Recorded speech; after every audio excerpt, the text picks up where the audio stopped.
Welcome to the Big Bets on Campus podcast presented by BetMGM. I am your host, Kai McEwen, joined by the rest of the three-man weave crew, Jim Root and Matt Cox. We got our standard show for you guys today, starting off with our live dog section. The live dog of the week was more like the puppy that got put down of the week last week, gentlemen. Shame. Not exactly. Yeah, not a great analogy there for old Kai. Humane. It's okay. Not great, fellas, is what I'm trying to get at here. Probably our worst week in this section, I would say, of the season. Va Tech fell short, no cover. UMBC lost, just missed a cover. Georgia State lost, no cover. Stephen F. Austin lost, pushed if you had +5 there. So T's and P's, I guess, if you didn't. And then William & Mary lost as well, no cover, smoked, in fact. So basically, none of the games we officially picked won outright or even covered. But we did mention 2 games that did win outright. So if you liked our options and you decided to go on your own path, kudos to you, because Rice pulled off a ridiculous win against North Texas. Shocking. And Missouri State beat Drake in overtime for their second win over the Bulldogs of the season. Another pretty surprising result. Well, we talked about them in the live dog section. We'll take credit any way we can. We're taking credit right there. We're seizing credit, Jim. Too bad. Just bet Owls, folks. That's been the story of the past week. Owls. Rice there, and then your Kennesaws, your Florida Atlantics, your Temples. My goodness, the Owls have been scorching. Kai, I'm also glad that you're back with this strong audio. No more on the road for you. We're happy to have you in the home office. Yeah, it's total crap, Jim. The road audio was terrible, so I'm glad to be back home. All right, let's get into this week's live dog of the week section here. I have some written down, guys, for you to consider. Of course, add your own at the end as you see fit. On Wednesday, we have UCF hosting Houston. The Knights +7 per KenPom. 2 straight losses for Houston. It seems a bit unlikely, but gosh, this Knights team, not bad, Matt. Not bad. Yeah, if you're UCF, you're just furious at Temple for winning that game. Like you'd like to catch Houston not in the angriest possible position of all time, but they did compete to the death with Houston at Houston, Jimbo. So I think UCF is built to compete and match Houston's physicality. So yeah, if they're going to get 7 at home, the money line value of at least +250. I bet it's a little bit lower, to be honest, just given maybe the recent trend of Houston. I don't know, but I think I like this angle though. I'm not taking it, but I like the angle. Yeah, UCF's off 2 losses as well. Lost by 13 to in-state big rival South Florida. Both of those losses were on the road, that one and at Tulane. Prior to that, maybe there was some look ahead. We want to get back at Houston after that first loss that came up just short. But I just think Houston, the Hornets' nest has been kicked with them. I think maybe I can't confirm this, but I could see there have been some complacency. They just kept winning. We're dominating our league, yada, yada. And the offense got really lackadaisical. And I would imagine Kelvin Sampson has their attention between that weekend loss and this matchup at UCF. They know that UCF already scared them once. I can't do it. I can't in good faith fade my Cougars. I agree. I'm not sure I can do this one either. Xavier +8 at UConn.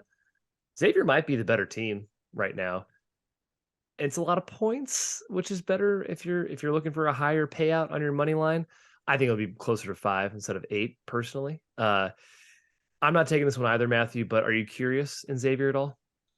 I like the angle. If you're still in the belief that UConn is broken, quote unquote, and beat Butler by 30, which means nothing. I don't though. This is one I'm going to stay away from. I think UConn's still really good. So yeah. I won't take money line here, but if it's 8, I promise you I'm taking the spread. Yeah. That's just entirely too many points for, like I said, a team that could be equal or better to UConn right now. UConn, like Matt said, congrats. You beat Butler by 30. Everyone beats Butler by 30 in this league. They've lost 6 games by 20 plus already. Wow. That is not an accomplishment at this stage. Xavier, they've come off 2 lackadaisical performances themselves, losing to DePaul and then not really emphatically taking care of Georgetown. But 8 points there. Yeah, I would be on the Musketeers on the spread at least. One I am taking, guys, is Texas A&M +7 per KenPom at Auburn. The Aggies, I am taking as an outright dog here. Top 5 team per Bart Torvik since January 1st, as we will talk about later in our spotlight section. They're athletic, they're experienced. and they're playing better ball as of late. So I'm going to be an A&M guy. Are you guys joining me on Wednesday?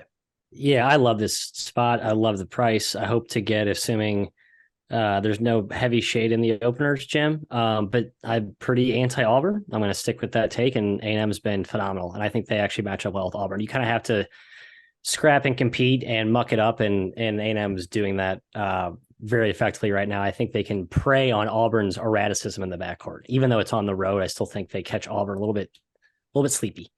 Make it a trio. I'm with you, boys. I think this one's outstanding as well. Auburn hasn't been as dominant at home as I kind of perceived in my head. Mississippi State hung around with them. Florida probably should have beat them. St. Louis should have beat them at Auburn Arena. So not an invincible squad there in Texas A&M. Like Kai said, basically since they've gone to the 2 big lineup, they've been really, really solid defensively. That lets them compete more with this Auburn interior size. Yeah, I think that's a spread money line split for me on that one. Love it. On Thursday, 2 options for you fellas. Seattle +7 going to Sam Houston. Seattle's the top dog in the WAC right now. They're undefeated. Perhaps that's the reason to go against them in this matchup. And then Oregon State +7 hosting Utah. The Beavers are off their first Pac-12 win against Cal. I'm taking the Beavers, fellas. I think this team can cause Utah problems with their zone. They did not in the first matchup. Utah won pretty easily, but different circumstance. Utah's home court is different. I'm taking Oregon State. I'm staying off Seattle. What say you, Jim? I'm gun shy after getting punched in the mouth last week. I'll say that very much. I would consider Seattle. They're so feisty in league play. They're really switchable. I think their size on the wings has given teams a lot of trouble, and their front court's really mobile and versatile, and that could be an issue in that one. They've got to take care of the ball against Sam Houston. That's mandatory. Step number 1 against that squad. But I'm probably sitting that one out. And I just love this Utah team too much, Matt. They got right at home against the Washington schools, just destroyed both of them. Oregon State's just not good enough to get the W. For me, I wish Kai Locke, but I'm too gun shy to have a bunch of different plays in this section. Yeah, Oregon State doesn't have enough D1 players. Like, I'm sorry, they're competing, they're trying, but I watched that game against Stanford. The only way they compete for a full 40 minutes, unless they're playing a team like Cal that's in more of their talent weight class, or they can confound an opponent for 40 minutes. And I just don't think they do that to Utah. So I'm sorry, but no, Kai. No. A game you guys are buying, though, is Portland +8 per KenPom at Loyola Marymount. The Pilots, Matthew? Pilots? Yeah, this is a spread you'd expected to see, before Portland blew into this mini rocket ship in the non-con. And now it's kind of come back down because Portland's been injured. And I think you're getting a cheaper price to back them. I think you're getting the better coach in this matchup as well. I like Portland here, Jim. I don't know if I'm kind of torn. Like, do I want to take money line and spread? I think I'm going to take both. I think I'm going to add both to my portfolio. Yep, I'll take both. I think there's a chance it's not 8 the way KenPom has it because of the injury foibles and issues that Portland has had. They might not. The market might be a little bit wise to that and say, okay, eight's too inflated. But Loyola Marymount has not played since the Gonzaga win a week ago. Could be some complacency or big-headedness off that. And like Matt said, give me Leggins over Stan Johnson. Johnson's done a nice job at LMU, but Leggins, I think, is just like a shooting star, like going to be at a Pac-12 school before too long. Mm-hmm. That team is full of skill. I like Portland there as well. Keep in mind, LMU won the first matchup by 20. There is no Moses Wood, though, in that game for Portland. A little bit important, that guy. Yeah. These two split last year in Leggins' first year at Portland. So I think they split again. Matthew likes EIU at Southern Indiana. Boy, the Screaming Eagles have been really tough at home. Matt, what's your angle there? Well, you're going to get EIU plus close to 4-1, 3-1 odds here. Probably close to 3-1 odds. Spread should come in around 11. You already beat SIU this year. I know it was at home. I know SIU's or USI, USI, yes. Pardon me. The Screagles. Much better at home. I think it's a great price for a team in EIU who we've seen rise. The Iowa game is the obvious note, but they played decent a couple other times this year against good competition. I think it's a good little Hail Mary sprinkle. I think this should be in our next section. I think this is blowout of the week. Well, I think Southern Indiana kills them. I love that, Jim. Quick recap, guys. I'm taking A&M and Oregon State for our live dog section. Jim? A&M and Portland for me, and copycat Matt is doing the same, correct? Yep, copycatter. Boom. And in Portland. But you're not taking Eastern Illinois. No, you he's gotta do showing that. on. Okay, you just wanted to talk about it. I get it. I think it's worth a look. It's worth a look, handicappers. I'll tell you what, fading EIU after the Iowa game has been pretty profitable. I will say that. Yeah, that's true. They got a little too big for their britches. All right, Blowout City. Next section for us. Well, last week didn't come through. Morgan State only beat Hartford by 8. It was a weird effort. Not proud of our Bears there, guys. Can't say I'm too proud of them. Matt, you got Chicago State on our Field of 68 show as a best bet. I credit you. I'm not touching a Hartford or Chicago State game the rest of the year. I just have no idea what to do with the motivation. Maybe I'll bet a total in one of them, but like both teams are going to have like, will they compete? Will they care issues for the rest of the season? They'll have, I think they'll have an advantage the rest of the year because teams are in conference play now. And so like in non-con, you're more likely to get a team that's going to be up to play them. But in the middle of February, like if you're playing them on or like with one day off, you're not going to prepare for Hartford or Chicago State. Right. Yeah, but is Chicago State and Hartford going to be like, we don't have a postseason to play for? There's no conference. I think this is their postseason. I kind of is like, this is their postseason. So I think there's going to be an edge every game, half point, maybe that's too far for Chicago State and Hartford from now until end of regular season. I'll semi-agree. I think Hartford's just bad enough that you can just. Hartford might just be too bad. Chicago State's pretty. Chicago State's got talent. Yeah. Yep. Anyways, this week though, I'm looking at the Colonial, and Monmouth has been in this section before for good reason. They're playing UNC Wilmington on Wednesday. UNC Wilmington is hosting them. They are 20-point favorites per KenPom.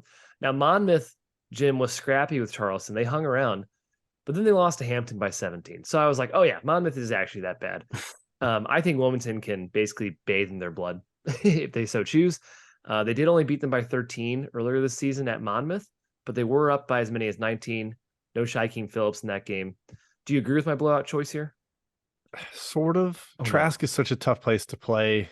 Monmouth could get buried under. They've got some young guards that I saw get buried under at Seton Hall early in the year and just have no chance. And UNC Wilmington's not on that level size and athleticism wise, but they're much, much better than Monmouth. That's for sure. I wonder if these, Matt, we talked about it a little in this section in the past, these like really big spread ones might not be the blowouts. It's more like, let's try to find the spot in the conference schedule where a team is riding too high against the buy low, and that would be the blowout, which is honestly, like I said, I think Southern Indiana on that revenge spot is a decent look against DIU. But here, I don't know. I could just see UNC Wilmington like getting up 20 again and packing it in and only winning by 15 or whatever. Yeah, they don't play like some explosive up tempo style that makes me feel good about laying the points here. God, I don't know how Monmouth's going to score those. So I certainly understand laying the 20 here. I'm just not going to do it, Kev. Fair enough, fellas. I don't think, UNC Wilmington's won one game by 20 points this year. So, point in Monmouth's favor there, I suppose. We'll move on quickly from that section. Who cares? Going to the power games of the week on Wednesday. We already discussed Xavier and UConn briefly. Xavier plus 8. Do it. Xavier plus 8 if it's that. Again, I think it's going to be closer to 5 or 6. Yeah. At that point, I'm kind of throwing my hands up. We'll see. Hey, maybe it's still Xavier, honestly. Just They really have been the better team, I think. But maybe UConn's mad. This is still a really talented squad. But we will press on our show with West Virginia at Texas Tech. Now, Matt, KenPom has this West Virginia -1. Frankly, I'll be surprised if they are a favorite at Texas Tech. And this has to be Texas Tech's game. They have to get a win here. They are the most, West Virginia is probably the most vulnerable Big 12 team left on Texas Tech's schedule. They are winless in the Big 12, and they're not a bad team. It's Raiders for me here. They are. I'll be backing them. I've been right on this Texas Tech team all year. It's just not a good team. I mentioned how like this is such a great spot to back them because I do think West Virginia is the one team that is going to be prone to a little bit of a road shaky letdown. But I am not betting Tech here. Just can't do it, Jim. Good luck to those of you who do. I think the spot is phenomenal for you. I think you're getting a great price. If in fact Texas Tech is better than they are right now, but I don't think they are. This roster's not that good.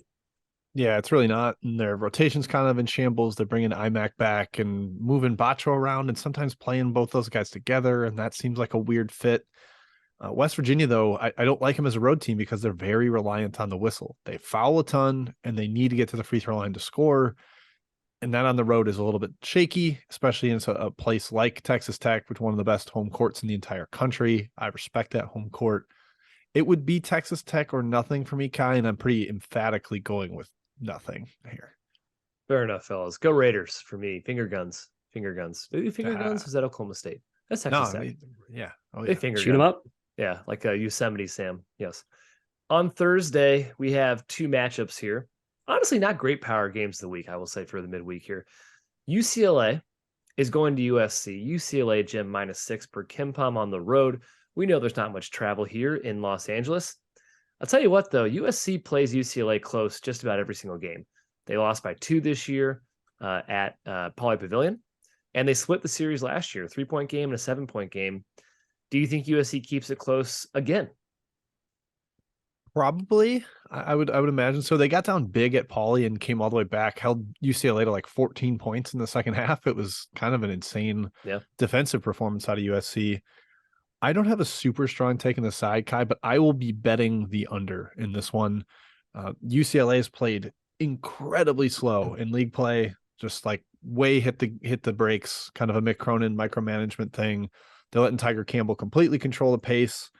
I think that's a great look here with both athletic defenses overshadowing both offenses. I think USC's got matchups for Jaquez where he won't go nuts. So I like the under a lot, Matthias. Game 1, 59 possessions, Matt.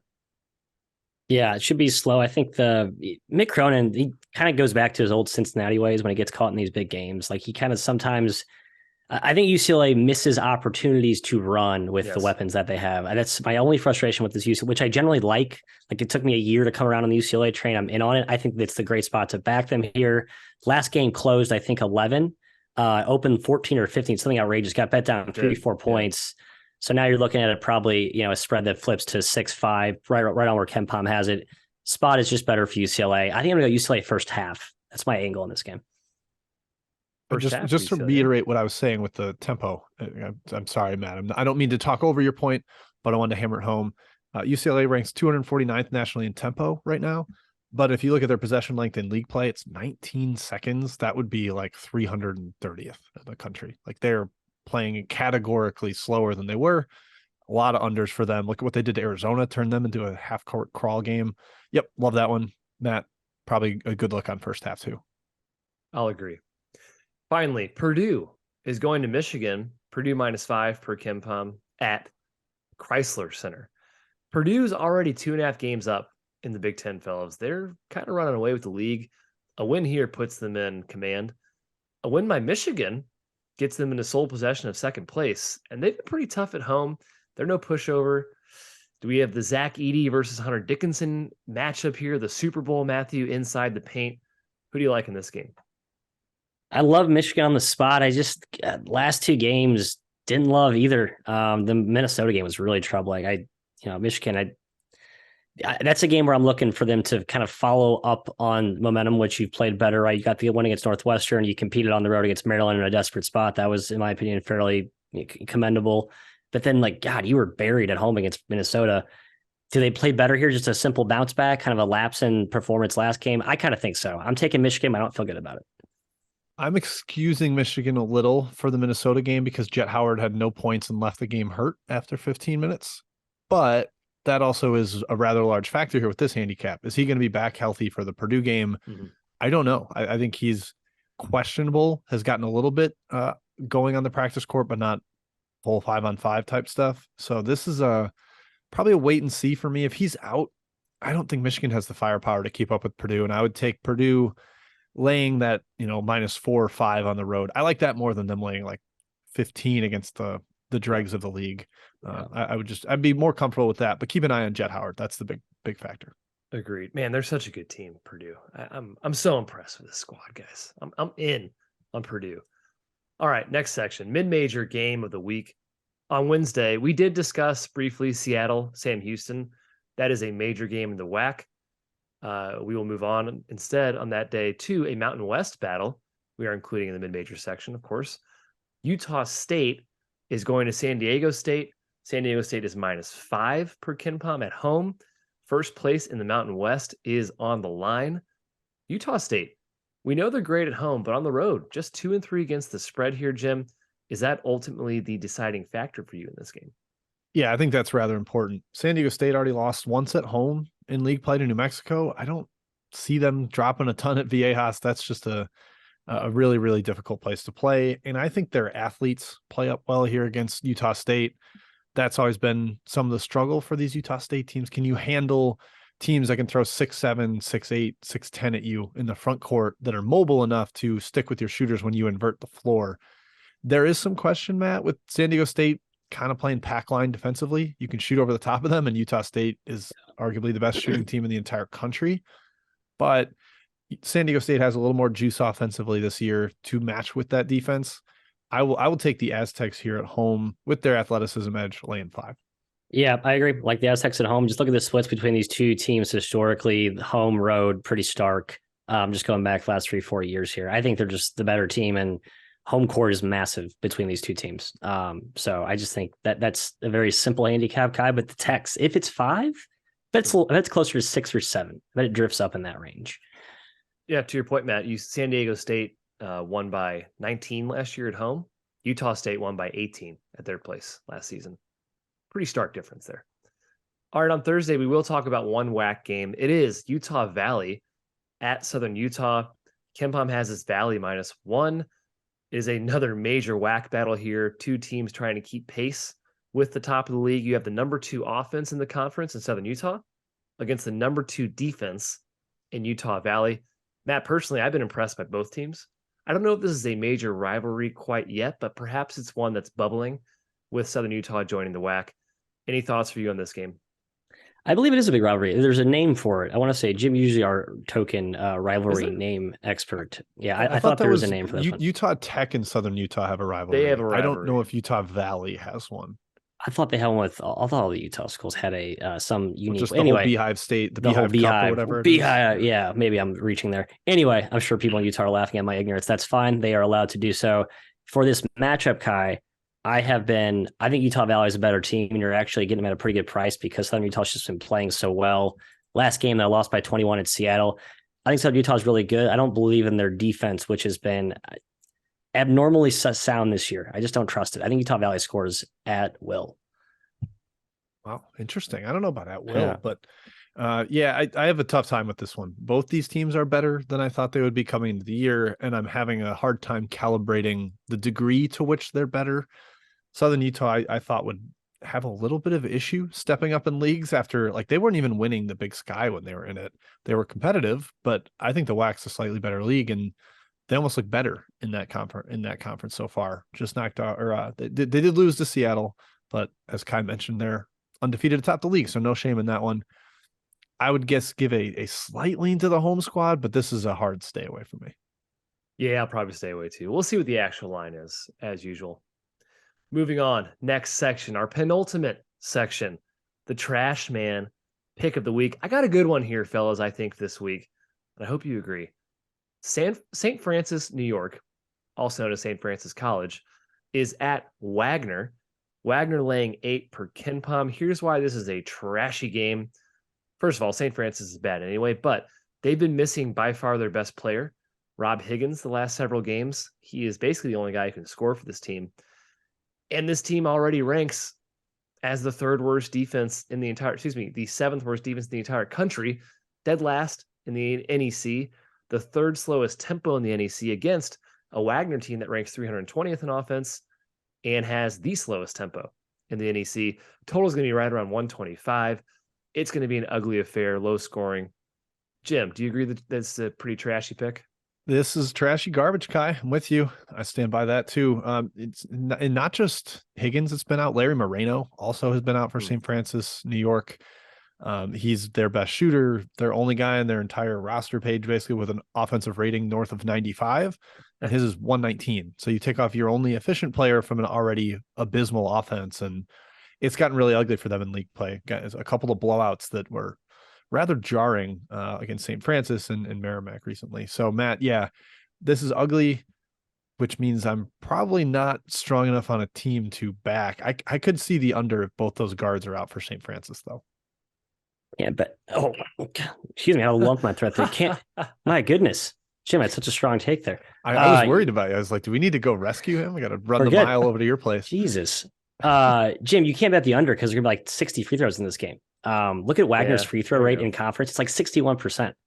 30% of their opponent points come at the free throw line. That's the highest in college basketball per KenPom. I just don't want to bet any totals in a game where it's just a complete foul fest and it comes down to free throw shooting, which is the variance of just the whistle itself and the free throw precision. I mean, who the heck knows? So, yeah, Wagner fouls at a higher rate than any team in the entire country. It's by a substantial margin. Look at their conference splits too. It's like up 10%. It's like I bet a couple unders on Tarleton State games that turn into free throw shoot-a-thons, and those are. If you're down 5-7 late, you're in the spot of doom. You have no chance. The slow bleed, even when you're like in good shape with 8 minutes left, like, well, they just went into double bonus, so there's going to be like 6 points a minute going on to this because of all the fouls. It is painful when that becomes the case, Matthew. I agree. Ironically, the two teams that have the highest foul rate, Wagner, and then St. Peter's, the team that is currently coached by Wagner's former coach. Oh yeah, Mr. Mason. Mr. Mason leaving a physical mindset for sure. Yes, it's very poetic college basketball. Yeah, don't watch that game. I'd lean Wagner, I suppose. That's a lot of points to lay, though, in a 120, 125 point game. Spotlight section, guys. I got a different take on risers and fallers here. I filtered Bart Torvik for ranks since January 1st. So a little bit of a small sample size, about 5 or 6 games per team here. But I wanted to point out some outliers that I thought were interesting and determine if they are going to be this good going forward or this bad going forward and keep riding them or keep fading them. So starting off with the good guys, the risers. St. Mary's, maybe no surprise, is the number 2 team in the country since January 1st per Bart Torvik. They're 5-0 against the spread. They're 5-0 straight up. In fact, they've covered 11 of the last 13. They are certified rocket ships. I love my Gales. Texas They're not your Gales. They're not your Gales. They're my Gales. They're my Gales. Like they're my Gales. So how do you get to own the Gales? What's that about? They're my Gales. Because I said it first. Okay, all right. It says call dibs. I'm gonna, you know what, Kai? I'm saying they're mine because I'm the only one here that holds a St. Mary's to win the WCC future ticket. Yeah, so. that's true. Jim actually invested. It doesn't matter. It's all about heart. It's all about heart, not money. I'm gonna name all 5 teams first, guys. Then we're gonna discuss them real quick. Texas A&M number 4, 5-1 against the spread. 4-2 against the spread. 5-1 straight up. Although they're 0-2 against the spread last 2, is the party over? Triple question mark. Boise State is number 9 in the country, 5-1 against the spread, 5-1 straight up.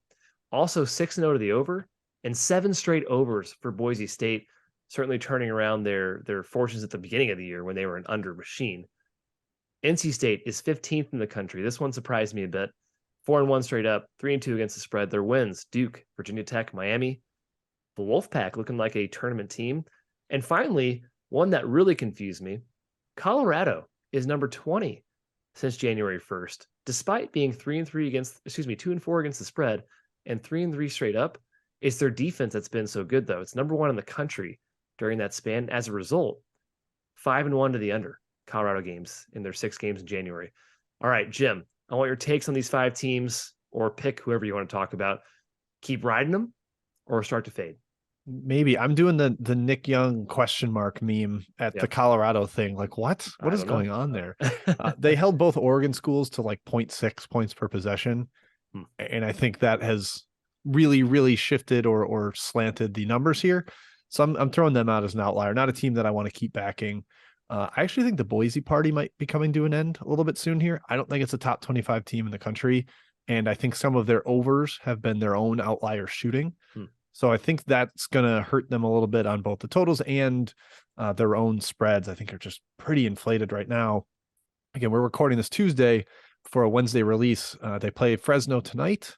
I'm bold call that they did not get the cover against Fresno on Tuesday night. Okay. So all right. We'll see how that works out for me.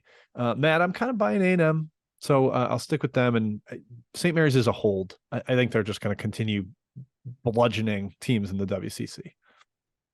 I will take, St. Mary's is awesome. I think Boise's also overvalued. I'm with you on that one, Jimbo. NC State, I'm also kind of buying. Like the advanced metrics have been liking this team all year.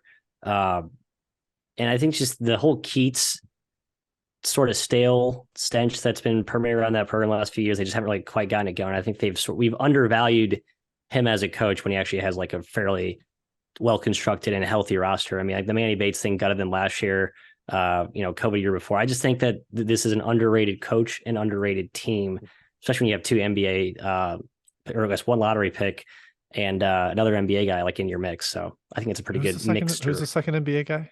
I thought Marcel's getting some looks, no? Or Joyner, excuse me. Or sorry, no, Marcel, because he's more of a 3-and-D guy. I could be way off base there. I thought there's some people mentioning his name. We'll see. I just can't forget that he shot like 14% from 3 at Virginia his first year. So it's like 3. It's the same. It's the same Casey Marcel that we were all excited about 5 years ago, right? That's who it is. Yeah, I'm kind of on the A&M train as well, guys. As we mentioned in our live dog section, clearly we're pretty much pushing our chips in on that one.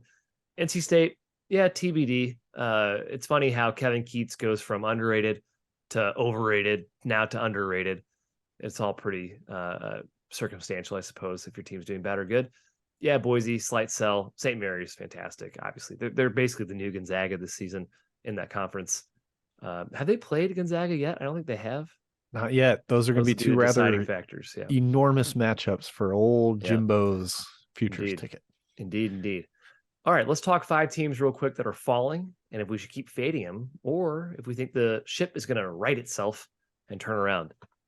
High Point is number 340 in the country since January 1st. I hate this team. I've definitely lost some games in them. They were picked 5th in the preseason. They're currently 9th in the Big South. They're 2-4 straight up, 2-4 against the spread in January, 3-8 against the spread their last 11 games. They don't play defense. Austin Peay is number 333. They've fallen off big time, 2-4 against the spread and straight up, 0-4 against the spread their last 4 games. Now, they do have a couple injuries of note. Stone Carrawell has been out of the lineup, but still, this team's pretty deep. It's a surprising fall for me. Mercer, Matt's favorite team, is number 312. Since January 1st, they're 2-4 against the spread and straight up. It's a sad team. It's definitely Greg Gary's worst in his tenure. It might be the worst for the program in quite some time. Loyola Chicago, our local A-10 school, is number 308 since January 1st. They are the 3rd worst ATS team in the country. They are 1-5 against the spread in their last 6. They're 1-8 in their last 9, but they're on a 1-game winning streak. Look out for the Ramblers, perhaps, he said, sort of sarcastically. And finally, Pepperdine, number 292. What is happening with the Waves? They are 0-6 straight up, 1-5 against the spread in January, 2-11 against the spread their last 13 games, and they're winless in the WCC. Matt, what do you think of these 5 teams? I know you have some thoughts. I mean, just Mercer. I actually think they're a buy low. Once the problem is that this is a big if, and maybe the whole premise is contingent on something that doesn't actually come to fruition. If they actually get healthy and they're like core guys are in for more than 1 game at a time, I mean, go to their KenPom player page, just like it's like a Tetris board with all the guys they've had in and out. I think there's talent there. I think there is a good roster that fits Gary's vision. But he can't bring it to life if he can't actually construct it and practice and actually have continuity game to game. So Mercer is a keep an eye on for me, stubbornly, obviously. They're on the don't bet list for me, Matthew. They will implode at any moment in a game. I can't trust them at all. High Point is maddening because their whole premise of their offense is let's get to the free throw line. And they're one of the 15 worst free throw shooting teams in the country. Like, what are you doing? Like, either rejigger your offense to have it not be geared around free throws or start making them. That's something you need to do. I don't understand what's happening with them. The other ones, Kai, I think Loyola is just terrible. Like, watching them, they have no offensive plan. I wonder if maybe there was some Moser carryover effect last year with a super experienced team, and Valentine just doesn't have his feet under him yet. Yikes. I saw him get mentioned as a candidate for Notre Dame, and I was like, well, don't you want to see him win with his own guys before you do that? Can't do that. Austin Peay, how did we get them to beat North Florida or Florida Gulf Coast, Kai? How did that happen? I have no idea. Because I think they're pretty talented. It's weird. They've fallen off a cliff. I don't know. Yep. Pepperdine, I mean, like, I always want to point towards Romar, but that team has legitimately 2 guys that are like true NBA prospects, including Max Lewis, first round. Like, people love him as a draft pick, and they're hopeless. They're really young, but God, it's kind of circling the drain there right now. I'm not looking to try to get cute with Pepperdine in the future. Yeah, they're the second worst offense and second worst defense in the WCC. So they're not good on either end. That's Pepperdine. All right, fellas, before we sign off, let's get a recap of our bets. I'm going to start with Jim here. Jim, give me your recap. What are you taking from the show? Yeah, live dog of the week. I'm splitting some spread and money line bets on Texas A&M and Portland. And then I'll be taking Xavier +8 against UConn if it's there. I would take it down to 6.5. We'll see where it ends up getting bet to. I could see it being even less than that. UCLA and USC under, I'll take. Ken Palm's got it for, I think, 134 points, but I'll take it to 128. I think that's going to be a grind. And I'll get on San Diego State -5 at home against Utah State. Matthew, to you. Yeah, copycat and Jim's A&M spread, Portland money line 2 for, and I'll add UCLA first half. I'll put my money where my mouth is. I think that's a good angle. I like A&M and Oregon State in the live dog section. I like the USC under as well. The 59 possession game, the first matchup, it really stands out to me. I'm taking Texas Tech. I'm taking the ugly against West Virginia. They're not going to go winless in the Big 12. I think they get it done there. Lean towards San Diego State. Not going to take it officially though, guys. So I'm going to stick with those picks. Thinking about Wilmington -20 as well, but TBD. Ooh, TBD. Okay. That does it for our show. Thanks again to BetMGM, our sponsors. We will see you next time on the Big Bets on Campus.